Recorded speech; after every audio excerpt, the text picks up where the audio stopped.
అమ్మా ఈ బాక్స్ ఎక్కడ కొన్నావమ్మా? భలే బాగుందమ్మా. దీనికోసం నేను ఎంత వెతికానో దొరకనే లేదు. నాకు ఇది కావాలమ్మా. తీసుకో అమ్మా. అమ్మా ఈ ఫ్లవర్ వాజ్ ఎక్కడ తీసుకున్నావమ్మా? సంతలో తీసుకొచ్చాను. కూతురు వస్తుంది, ఒకటి రెండు ఎక్స్ట్రా తీసుకురావాలని తెలీదా నీకు? నాన్న మీ అల్లుడు గారు ఎప్పుడు మీ గురించి అడుగుతూనే ఉంటారు నాన్న. ఎందుకమ్మా? వరకట్న మొత్తం ఇచ్చేసాం కదా. పో నాన్న, ఎప్పుడు చూడు ఇంత పెద్దిల్లు ఎందుకు నాన్న మీకు? నా పేరు మీద రాసేయచ్చు కదా. నీ పేరు మీద రాసి మేమెక్కడికి పోవాలమ్మా? అయ్యో ఏంటి నాన్న అలా మాట్లాడుతున్నావు? నేను నీ కూతుర్ని. మీరు సంవత్సరానికి ఒకసారి మా ఇంటికి వస్తే 4 రోజులు మీకు అన్నం పెట్టలేనా నాన్న? మీకు తప్పు నీది కాదమ్మా, నిన్ను కన్నాం చూడు, అది మా తప్పు. నాన్న చెప్పడం మర్చిపోయాను, నీ మనవడెప్పుడు తాత తాత అని ఎప్పుడు నీ గురించే కలవరిస్తూ ఉంటాడు నాన్న. బంగారమమ్మా నా మనవడు. అదే బంగారాన్ని ఇక్కడ తీసుకొచ్చి పెడతాను. కాస్త డిగ్రీ వరకు చదివించండి నాన్న.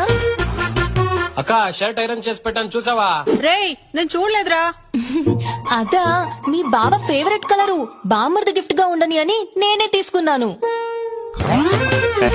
అమ్మా అమ్మా అమ్మా